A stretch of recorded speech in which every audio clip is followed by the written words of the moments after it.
Hello, my friends, and welcome. It is so good to be here with you again at this continually interesting and exciting time on our planet. I'm Deborah Poneman, founder of Yes to Success Seminars, where we offer tools and knowledge for you to live your ultimate life. So today I want to talk about how we are warriors for the light. And at this time on the planet, well, this is the time that our souls have actually been waiting for. This is a moment that we've been given to counteract the energy of negativity and of fear on earth.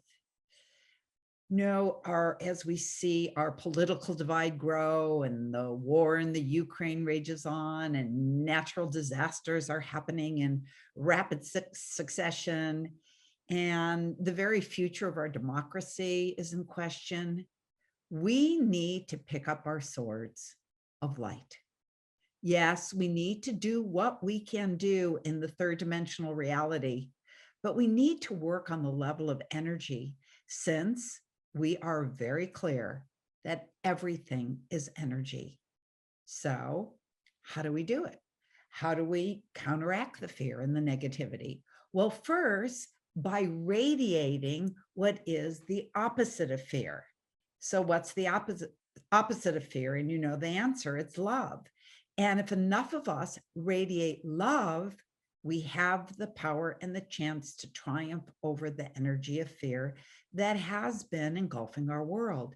Many seers are saying that we are in the middle of a war, and the war is between the light and the dark. And it's a war that's been going on for millennium, but now you have the chance, actually, you have the sacred duty to be a warrior for the light. That's why you were born at this time. And it's not the sacred duty of everyone who was born at this time. But if you're listening to this message, it's not by chance. It's because your soul, volunteered to be a foot soldier for the army of light. And as Rainer Maria Rilke once famously said, let us not squander the hour of our pain. So what can we do to bring in the light, to raise the vibration of the earth? Well, I have a few suggestions. Surprise, surprise. I'm sure you do too. One is my old favorite. Notice where you're putting your attention. What we put our attention on grows in our lives. And because we're energetic beings, our vibration cascades through creation. Does what you're putting your attention on uplift you? Does it empower you? Does it bring you joy? Does it imbibe you with a vibration of happiness and cause you to spread a vibration of happiness? Or does what you're putting your attention on and talking about with your friends dim your light and make you more fearful? Why would you do that to yourself and to the world? Now, I'm not saying to not stay informed, but I am saying not to indulge in that which dims your light, like the news, for example. You hear this all the time, but the news is designed to make you more filled with fear, because like a car wreck on the road, everyone wants to crane their necks to see what's going on. And the more sensationalized it is, the more people can't tear their eyes away. And in terms of the news, then the more advertising dollars flow because there are more viewers, and it's a vicious cycle. The information you really need will find its way to you. I promise you that.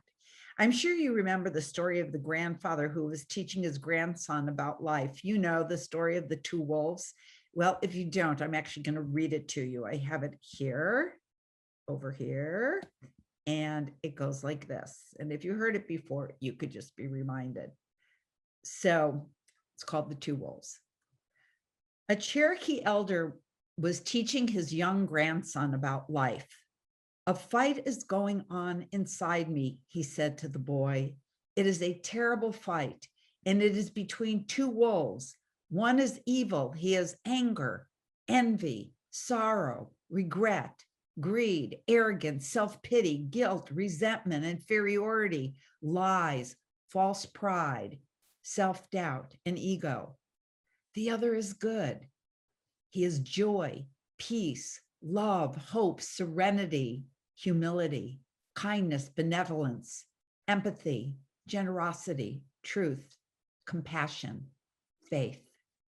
This same fight is going on inside you and inside every other person as well.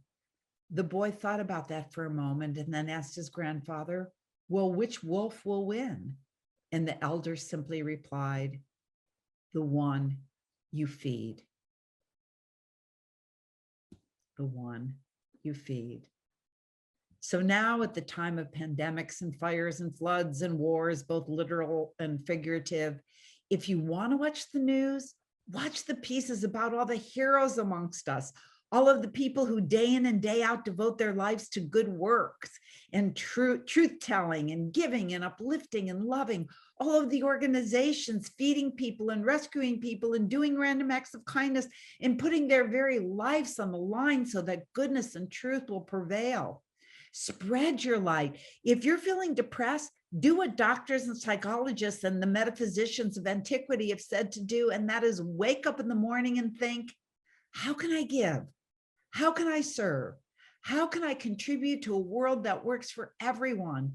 Do you know that it's been scientifically proven that when people perform charitable acts, when they volunteer or donate to support a cause, or just do a random act of kindness, like baking a cake for someone for their birthday, surprising them, or handing out groceries at a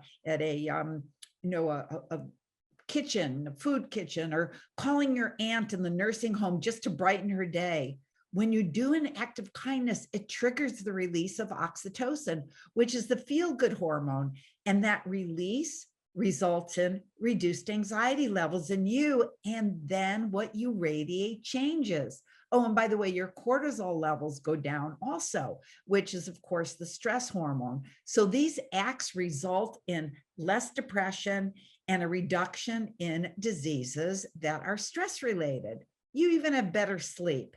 You know, there's a study done by a man named George Moll at the National Institutes of Health, and he found that when people donated to a charity, it activated a region of the brain that was associated with pleasure, creating what he called the warm glow effect. And furthermore, they found that even just thinking about doing a charitable act released endorphins in the brain, producing that positive feeling known as the helper's high. So if you're not feeling good and you want to feel good and you want to radiate good, ask, what can I do to give? What can I do to uplift somebody today? Another thing you can do is do those things that make you happy. Do you like gardening? Do you like baking bread? Do you like reading? Do you like dancing? Do you like spending time with your children or grandchildren or somebody else's children who need you? Actually, write in the comments below what you do that makes you happy. You'll give us all some ideas. Also, if you want to uplift your vibration, practice gratitude. Before you go to bed at night or first thing in the morning, good to do it at night because then it kind of like ruminates, you know, in the ethers while you're sleeping. But think about and write down all of the things you're grateful for. By the way, it's a great way to fall asleep. Instead of counting sheep, just go over in your mind. Thank you, God. God of your understanding. Thank you for this that happened today. Thank you for that happened today. I'm telling you, it'll put you right to sleep. And this isn't not about dismissing sadness. There's a lot of sadness in the world right now. A lot of inexplicable things are happening. I just lost a young person in my life this week who I loved with all my heart. He was only 27. Gang violence. But practicing gratitude gives us the opportunity to see that we can experience multiple feelings at once. We can hold sadness in our hearts and still have incredible gratitude. About 2 years ago, my dear friend, Derek Rydell, you know, he teaches about emergence. He's just an incredible teacher. And he lost his 24-year-old son. And on his Facebook page, he wrote the most beautiful prose and poems about how grateful he was to have had 24 years with Jagger. And his gratitude also, he talked about his gratitude for his friends and his work and his beautiful wife and the sun and the mountains and the daffodils. And Actually, I wrote down some of the words that he said in one of his poems. He said, oh, so gorgeous. He said, beauty is not something you put on.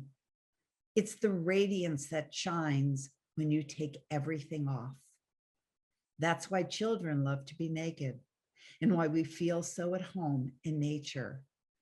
And then he goes on for many stanzas, sharing his gratitude for all the beauty that is. And he ends with saying, that's what beauty is, you know. It's what love has made and what love reveals when there's nothing left to cover it up. So also share in the comments what you're grateful for so that we raise our vibration right now. And as we do, we raise the vibration of the planet. It's what we need right now. More and more people raising their own vibration and becoming warriors for the light. And it's not that hard. And I'm going to end with this piece I saw on a website. I don't even know who wrote it, but I felt like I wanted to share it with you in closing today. And it goes like this. Note to self. What is my purpose in life? I asked the void. What if I told you that you fulfilled it when you took an extra hour to talk to that kid about his life, or when you paid for that young couple in the restaurant, or when you saved that dog in traffic, or when you tied your father's shoes for him? Your problem is that you equate your purpose with goal-based achievement. The universe isn't interested in your achievements, just your heart. When you choose to act out of kindness, compassion, and love, you are already aligned with your true purpose. You need to look no further. And that's it for this week. See you next Saturday and have a fantastically loving 7 days. Bye for now.